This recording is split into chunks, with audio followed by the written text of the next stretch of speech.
Usman Buzdar formula. जनाब, जब election Pakistan Tehreek Insaf जीतती है तो दौड़ शुरू होती है फिर कि जी वजीर आजम की सीट किसको मिलेगी। यहां पे लाया जाता है फिर उस्मान बुज़दार फॉर्मूला।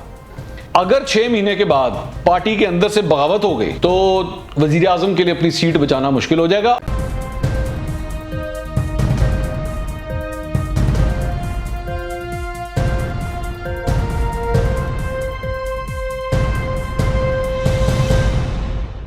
अस्सलाम वालेकुम नाज़रीन, मैं हूं मंसूर अली खान। अपने YouTube चैनल के ऊपर आपको खुशामदीद कहूँगा। सबसे पहले आपसे दरख्वास्त के चैनल को सब्सक्राइब करना मत भूलिएगा और बेल आइकन ज़रूर प्रेस कीजिएगा। नाज़रीन, आज जो आपको ख़बर देने जा रहा हूँ उस पर ख़बर भी आपके साथ शेयर करेंगे, आपके साथ तबसरा और तजिया भी देंगे। लेकिन सबसे पहले आपसे ये रिक्वेस्ट है कि अगर आपने चैनल को सब्सक्राइब किया हुआ है तो बेल आइकन को ज़रूर प्रेस कीजिए ताकि आपको नोटिफिकेशन जो है वो हमारी वीडियोज़ का ज़रूर मिलता रहे। आइए जी ख़बर की तरफ अब आते हैं। उस्मान बुज़दार फॉर्मूला। ये उस्मान बुज़दार फॉर्मूला जो है वो बेसिकली क्या था? उस्मान बुज़दार फॉर्मूला ये था कि जहाँ पे मुख्तलिफ ग्रुप आपस में लड़ रहे हों और वज़ारत आला की सीट कोई लेना चाहे तो उसका बड़ा आसान हल ये है कि किसी को भी अकोमोडेट मत करो और एक कमज़ोर शख्स को ला के उस सीट के ऊपर बिठा दो। उससे दो फ़ायदे होंगे। कोई भी ग्रुप ये कह नहीं सकेगा कि हम जीते हैं या हम हारे हैं। अगर कोई हारा होगा तो वो ये नहीं कह सकेगा कि मेरे साथ ज़्यादती हुई है, और ज़ाहिर बात है कोई जीतेगा नहीं। और जो कमज़ोर शख्स आके सीएम की सीट के ऊपर बैठेगा तो फिर उसको इस्लामाबाद से कंट्रोल करना आसान होगा। आप जिस तरह मर्ज़ी उसे रिमोट कंट्रोल के ज़रिए इस्तेमाल कर सकते हैं। ना आपको इस बात का डर होगा कि कहीं वो अपनी लॉबी ना बना ले, ना आपके लिए वो कल को कोई प्रॉब्लम क्रिएट कर सकेगा। वो तमाम अहकामात का जो उसे ऑर्डर आएंगे, जो शीट आएगी, वो उसको हुक्म बजा लाएगा और आगे से कोई रेजिस्टेंस नहीं होगी। ये था उस्मान बुज़दार फॉर्मूला। अब उस्मान बुज़दार फॉर्मूले के तहत अगर हम पिछले 3 साल में देखें कि पंजाब के अंदर क्या हुआ, तो पंजाब के अंदर भी जो है वो इस फॉर्मूले के तहत ये सूबा चलाया गया। सूबे के लोगों ने बहुत चीखें मारी। हर दफ़ा हर साल जब इनका कंप्लीट होता है, अब 3 साल अभी कंप्लीट हुए थे, तो हर दफ़ा यही डोज दी जाती है कि नहीं जनाब पहले से बहुत बेहतर है। लोग कह रहे हैं कि भाई हमें महसूस नहीं हो रहा कि पहले से बहुत बेहतर है, लेकिन डॉक्टर यही कह रहा है आपको कि नहीं, आपको नहीं पता, आपको आराम आ गया। मरीज़ कह रहा है मुझे आराम नहीं आया, डॉक्टर कह रहा है नहीं आपको आराम आ गया, आपको पता नहीं आपको आराम आ गया। यहाँ तक कि इमरान खान साहब को खुद भी एक तकरीब के अंदर कहना पड़ा कि आप इतना काम कर रहे हैं लेकिन लोगों को पता नहीं लगता कि आप काम कर रहे हैं। तो वो लोगों को इसलिए नहीं पता लगता क्योंकि काम नज़र नहीं आते। तो एनीवेज, ये था उस्मान बुज़दार फॉर्मूला जो पंजाब के अंदर अपनाया गया। अब यही फॉर्मूला जो है वो आज़ाद कश्मीर के अंदर भी अपनाया गया, और आज़ाद कश्मीर के अंदर भी यही सोचा गया कि गालिबन क्योंकि वहाँ पे 2 ग्रुप बने हुए थे, बैरिस्टर सुल्तान महमूद का और तनवीर इलियास साहब का। तो दोनों ग्रुप जो हैं वो आपस में लड़ रहे थे। दोनों ग्रुप्स जो हैं वो आज़ाद कश्मीर की इलेक्शन कैंपेन के दौरान जो हैं बिल्कुल एक दूसरे से अलग अलग दूर दूर दिखाई दिए। अली अमीन गंडापुर, मुराद सईद और इन लोगों को जो है वो इस कैंपेन के अंदर भेजा गया था, लेकिन बज़ाहिर ये 2 ग्रुप अलग अलग। अच्छा, तनवीर इलियास साहब बहुत मालदार पार्टी हैं, बड़ी तगड़ी पार्टी हैं, तो दूसरी जाने बैरिस्टर सुल्तान महमूद साहब जो हैं वो PTI आज़ाद जम्मू कश्मीर के सदर थे, बल्कि हैं। तो लेकिन एक जगह पैसा, एक जगह तहरीक इंसाफ से पुरानी एफिलिएशन। अब इस तरह ये 2 ग्रुप बने हुए हैं और दोनों ग्रुप जो हैं वो अपने अपने बंदे जो हैं वो फील्ड में खड़े कर रहे हैं कि इलेक्शन जो है वो ज़्यादा से ज़्यादा हमारी लॉबी टिकट्स लेने में कामयाब हो और हमारी लॉबी जीते। उसके बाद इलेक्शन होते हैं। मैं आपको ये बैकग्राउंड इसलिए बता रहा हूँ क्योंकि आगे जो मैं खबर की तरफ जा रहा हूँ बहुत ज़रूरी है, आपको पहले बैकग्राउंड समझना बहुत ज़रूरी है। उसके बाद जनाब जब इलेक्शन पाकिस्तान तहरीक इंसाफ जीतती है तो दौड़ शुरू होती है फिर कि जी वज़ीर आज़म की सीट किसको मिलेगी, बैरिस्टर सुल्तान महमूद को या तनवीर इलियास को। बिला आखिर बहुत दिनों तक कैंपेन चलती है। इमरान खान साहब इन लोगों को बुला के इनके इंटरव्यूज़ भी करते हैं और इसके अलावा भी चंद लोगों को बुलाया जाता है।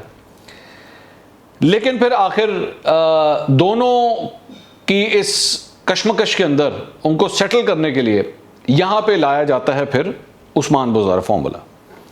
उस्मान बुज़दार फॉर्मूला क्या है कि सरदार अब्दुल क़य्यूम खान नियाज़ी साहब को जो है वो आज़ाद जम्मू कश्मीर का वज़ीर आज़म नामज़द कर दिया जाता है, और मकसद यही था कि एक वीक वज़ीर आज़म को लाया जाए जो इन दोनों ग्रुप से ताल्लुक़ ना रखता हो और इस्लामाबाद से कंट्रोल भी किया जा सके। बैरिस्टर सुल्तान महमूद साहब को जो है वो एडजस्ट करने की खातिर सदर बना दिया जाता है।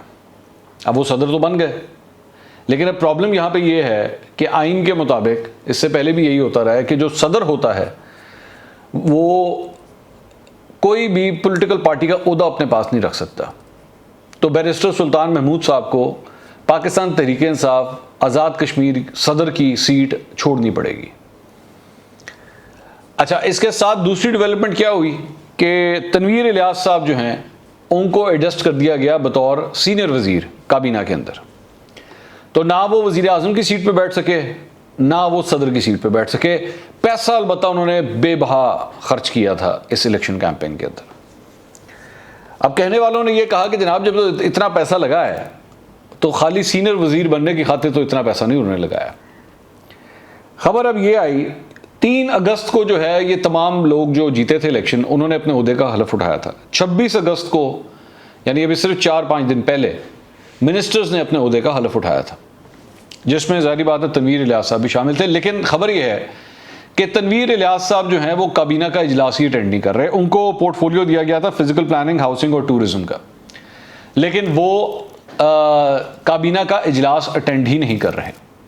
और उसकी वजह यह है कि वो बड़े सख्त नाराज़ हैं, क्योंकि प्रेशर ये भी डेवलप किया जा रहा था कि काबीना के अंदर, काबीना प्रॉब्लम यह है कि काबीना में 16 वज़ीरों से ज़्यादा वज़ीर नहीं हो सकते 13वीं आईनी तरमीम के तहत, और इसकी वजह से इससे ज़्यादा वज़रा क्योंकि हो नहीं सकते, तो फिर पाकिस्तान तहरीक इंसाफ इस बात में स्टक होगी कि हम कितने लोगों को एडजस्ट करें। तनवीर इलियास साहब के लोग भी शामिल थे, बैरिस्टर सुल्तान महमूद के लोग भी शामिल थे, फिर ज़ाहिर बात है वज़ीर आज़म खुद भी शामिल थे। कितने लोगों को कहाँ एडजस्ट करें। तनवीर इलियास साहब इस बात से बड़े सख्त नाला हैं कि मुझे तो कुछ भी नहीं मिला। मार्केट के अंदर ये खबर गर्दिश करना शुरू हुई कि तनवीर इलियास साहब जो हैं वो अपने काबीना के ओहदे से इस्तीफ़ा दे देंगे। कल रात की ये डेवलपमेंट है। उसके बाद कल चंद सहाफ़ियों ने जब उनकी टीम से रब्ता करने की कोशिश की तो उनके पीए ने इस बात को कंफर्म कर दिया कि जी हाँ, तनवीर इलियास साहब अपने इस ओहदे से इस्तीफ़ा दे रहे हैं, लेकिन वो असेंबली में भी रहेंगे और पार्टी में भी रहेंगे। अभी तक अलबत्ता इस्तीफ़ा दिया नहीं है। अब इसकी वजह यह है कि वो ये समझते हैं कि ये जो उस्मान बुज़दार फॉर्मूला आज़ाद कश्मीर के अंदर चलाने की कोशिश की जा रही है, इस तरह नहीं होएगा कि आप हमें भी, जिस तरह आपने पंजाब के अंदर उस्मान बुज़दार साहब को बेसिकली खड़ा कर दिया और उससे आपने अलीम खान, उस वक्त जहांगीर तरीन ग्रुप, शाह महमूद कुरैशी, इन सबको आपने बिठा दिया था। उसका मकसद ये था कि उस्मान बुज़दार को इसलिए खड़ा किया गया था। तो ये फॉर्मूला हम यहाँ नहीं अब चलेगा कि आप मुझे सिर्फ सीनियर वजारत दे दें और उसके बाद कहानी मुक जाए। दूसरी बात, ये कहने वाले ये भी कह रहे हैं कि चूंकि अभी तक उन्होंने इस्तीफ़ा दिया नहीं है, तो ये एक टैक्टिक भी हो सकता है, प्रेशर टैक्टिक के तौर पे, ताकि कल को पाकिस्तान तहरीक इंसाफ आज़ाद कश्मीर की वो जो सीट खाली होनी है, जो बैरिस्टर सुल्तान महमूद साहब को छोड़नी पड़ेगी क्योंकि वो सदर बन चुके हैं, तो तब तनवीर इलियास साहब उस सीट के ऊपर भी आके बैठ सकें। तो ये एक प्रेशर टैक्टिक भी हो सकता है।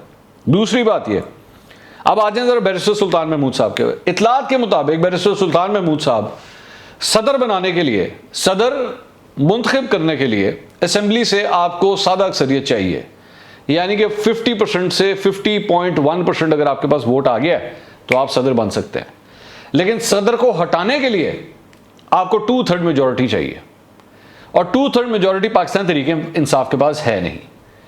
यानी बैरिस्टर सुल्तान महमूद जिस सीट के ऊपर आके बैठ गए हैं, जब तक वो खुद अपने ओहदे से इस्तीफा ना दे दें या असेंबली के अंदर 2/3 मेजॉरिटी ना आ जाए, तब तक उनको इस ओहदे से भी हटाया नहीं जा सकता। तो बैरिस्टर सुल्तान महमूद साहब जो हैं वो आप समझ लें कि बिल्कुल सिक्योर पोजीशन पे बैठे हुए हैं और ग्राउंड से बाहर कमेंट्री बॉक्स पे बैठ के अब पूरा मैच देख रहे हैं कि हो क्या रहा है, क्योंकि वो बड़ी कंफर्टेबल सीट पे आके बैठ गए। दूसरी बात ये कि फीलिंग उनको भी इस बात की है कि हुई मेरे साथ भी नाइंसाफ़ी है। ज़ाहिरी बात है वो मीडिया के ऊपर आके तो बोलेंगे नहीं, लेकिन पाकिस्तान तहरीक इंसाफ के सदर हों, इतने सालों से पाकिस्तान तहरीक इंसाफ के लिए काम कर रहे हों, और जब पाकिस्तान तहरीक इंसाफ इलेक्शन जीते तो वज़ीर आज़म जो है वो सरदार अब्दुल क़य्यूम खान नियाज़ी को बना दिया जाए, तो इसलिए वो भी हर्ट है। लेकिन वो बैठ के फ़िलहाल इंजॉय कर रहे हैं। लेकिन तनवीर इलियास साहब जो हैं वो किसी तो सूरत भी इंजॉय नहीं कर रहे और वो अब रेजिस्टेंस के मोड के अंदर आ चुके हैं। तो ये जो उस्मान, अच्छा एक और बात, ये एक और ख़बर भी कि आज़ाद कश्मीर के अंदर 6 महीने से पहले तहरीक अदम एतमाद का मोशन नहीं लाया जा सकता। तो जो वज़ीर आज़म मुंतखब हुए हैं 6 महीने तक तो उनके अगेंस्ट कोई कार्रवाई नहीं हो सकती। लेकिन चूंकि ये बहुत ही कमज़ोर वज़ीर आज़म हैं, इनका अपना कोई ग्रुप नहीं है, इनके कोई सच जिस तरह तनवीर इलियास और बैरिस्टर सुल्तान महमूद तगड़े हैं, इसी तरह इनका कोई ग्रुप श्रुप नहीं है। तो अगर 6 महीने के बाद पार्टी के अंदर से बगावत हो गई किसी एक ग्रुप की, तो वज़ीर आज़म के लिए अपनी सीट बचाना मुश्किल हो जाएगा। और ये चीज़ें कहीं पे डिस्कस भी हुई हैं, ये चीज़ें कहीं पे डिस्कस भी हुई हैं। ये है सारी इंफॉर्मेशन कि उस्मान बुज़दार फार्मूला किस तरह फेल होने जा रहा है आज़ाद कश्मीर के अंदर। अब ये सारा कुछ जो मैंने आपको बताया, मेरे आज़ाद कश्मीर में बहुत से जर्नलिस्ट से बात हुई, जो मैंने उनसे फीडबैक लिया, जो ऑन ग्राउंड वहाँ पे मौजूद होते हैं। लेकिन आसिफ रज़ा साहब की इसमें बहुत हैवी कंट्रीब्यूशन है, उन्होंने बड़ी इंफॉर्मेशन मेरे साथ शेयर की। मैं उनका ख़ास तौर पे इस बात के लिए शुक्रिया अदा करता हूँ, क्योंकि he is a brilliant journalist और वो तमाम तर इन मामलात के ऊपर बड़ी गहरी निगाह रखते हैं। अगले व्लॉग में दोबारा मुलाकात होगी। अल्लाह हाफ़िज़।